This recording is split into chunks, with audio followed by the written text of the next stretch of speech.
Hello friends, आज आम बुलीजा भुवनेश्वर आउ एक प्रसिद्ध मंदिर जार नाम अनंत वासुदेव। हाँ, आपण मैंने जदि अनंत वासुदेव आसवाक चाहते केमती आसवे?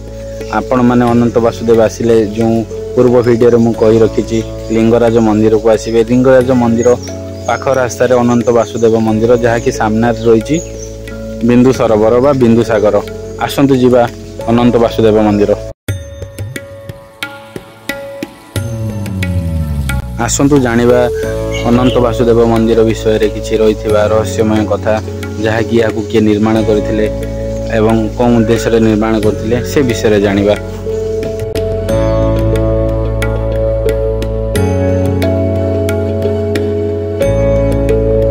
अनंत वासुदेव मंदिर निर्माण करथिले गंग राजवंशर कन्या चंद्रिका देवी। से अटंती नागुणा नरसिंह देवंकर भौणी। यह से निर्माण करथिले 1278 ख्रीष्टाब्द बा 13 शताब्दी बोली कह जाए। यही मंदिर बिंदु सरोवर पूर्व तट अवस्थित अछि। यही मंदिर रे भगवान अनंत एवं भगवान विष्णु को पूजा करा जाए। ताहा सहित अनंत भगवान एवं भगवान विष्णु को मध्य अन्न प्रसाद भोग लगी करा जाए। अनंत वासुदेव मंदिर को नहीं किसी पौराणिक मत रही अछि जहाँ को आमे जानिबा। आसंतु जानिबा।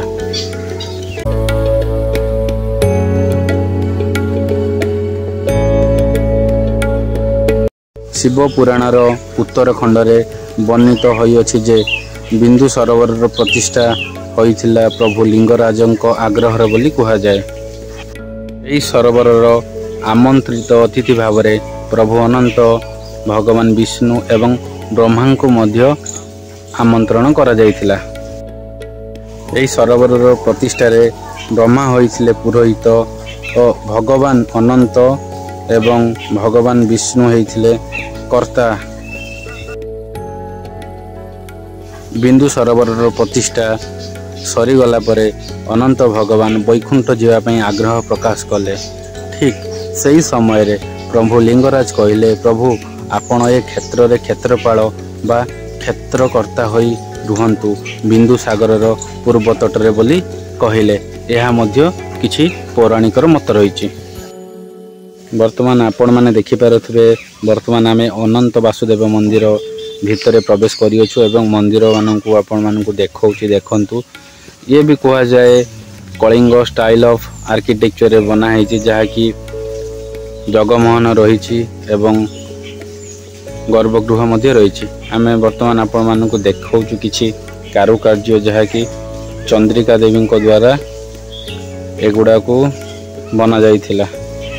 यह मध्य कह जाइछि जे प्रभु अनंत भगवान दर्शन ताहापर लिंगराजंकर दर्शन शेष रे जगन्नाथंकर दर्शन करा जाए बोली कहा जाइछि।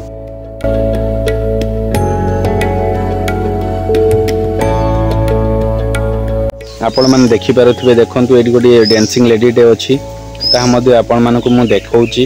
एडी भी देखंतु एडी सिंहटे रहिछि एवं बहुत गुडी मूर्ति रहिछि चारि पार्श्व रे।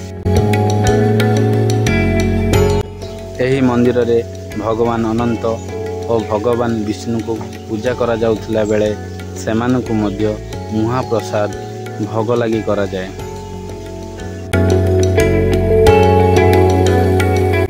भोग लगुथिबा प्रसाद को मध्य एठारे बिक्री करा जाए जहाँकि अनंत वासुदेवंक बाढ़ अवस्थित अछि। जो भोग जो प्रसाद जो महाप्रसाद खाइबा पई बहुत गहली लगे। भुवनेश्वर लोक तथा आखपाखर श्रद्धालु तथा बाहर आसीथिबा श्रद्धालु मानकर एठारे भोग बिक्री करा जाए एवं भोग खाइबा पई बा सेवन करिया पई मध्य व्यवस्था करा जाय। आसंतु जीवा देखिबा एवं आपण मानकु देखैबा।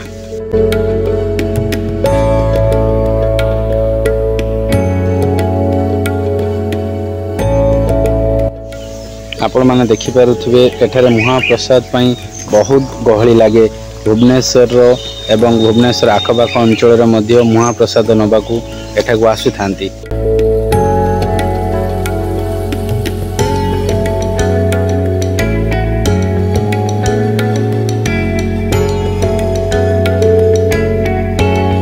आपण माने देखंतु एठारे भोग बिक्री करा जाउची एवं भोग सेवन करिया पई मध्य ये व्यवस्था रही। बहुत गहली मध्य रुहे, सबुदिन गहली, आज गोटे दिन कथा नुहे, बहुत गहली रोची। श्रद्धालु मैंने आसती एवं प्रसाद सेवन करती।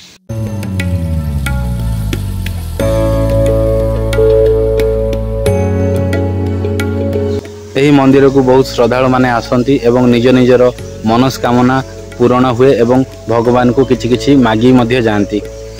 आपण मैंने निश्चित भाव में थरटी आसी अनंत वासुदेव मंदिर को विजिट करंतु एवं देखंतु।